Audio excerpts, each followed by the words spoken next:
Hi guys, Gregor here, coming you from sunny Colorado, high up in the Rockies.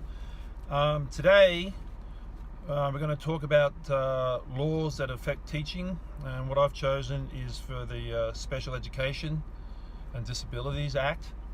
Originally, from about 1975 to 1990, Congress passed the Education for All Handicapped Children.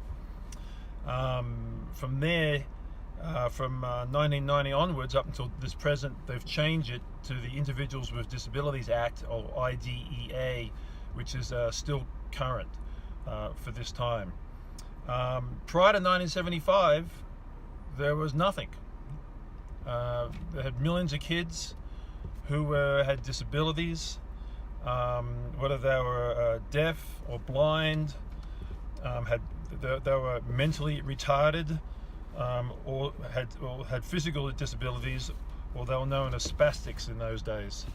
So, pretty brutal words, but given the time and the era, that's what these kids had to work for. So they were treated by the public as more of an ailment, and were put into institutions, and there was no room for them in the general mainstream public or the public school systems.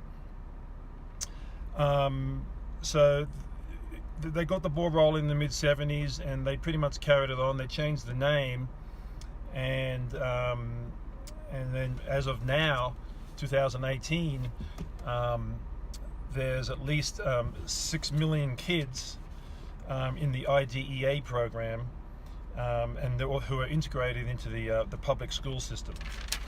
Okay, which is fantastic, and look at the benefits that they get. I mean, the advantages of these kids being part of the family of all the kids and treated normally is just amazing, and it has huge effects on what they can do and what they can accomplish. But some of the programs for IDEA are designed to meet the unique needs of that one student.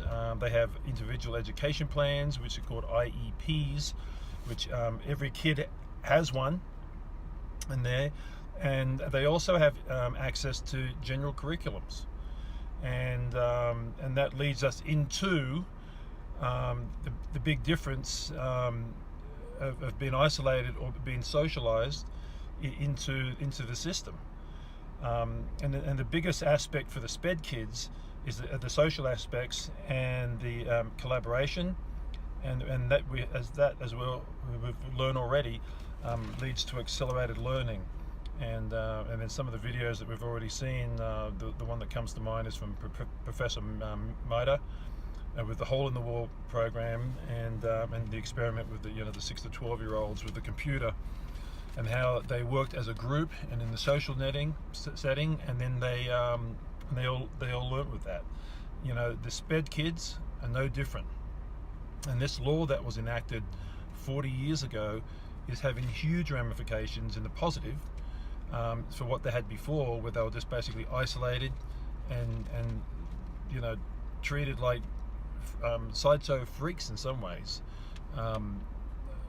Personally, when I grew up, I was in high school in the late 70s, and any kid with disabilities never went, and we didn't have these laws that the Congress had at the time, but Australia ended up changing their laws back in the late 80s and brought in a similar thing as the IDEA program and act.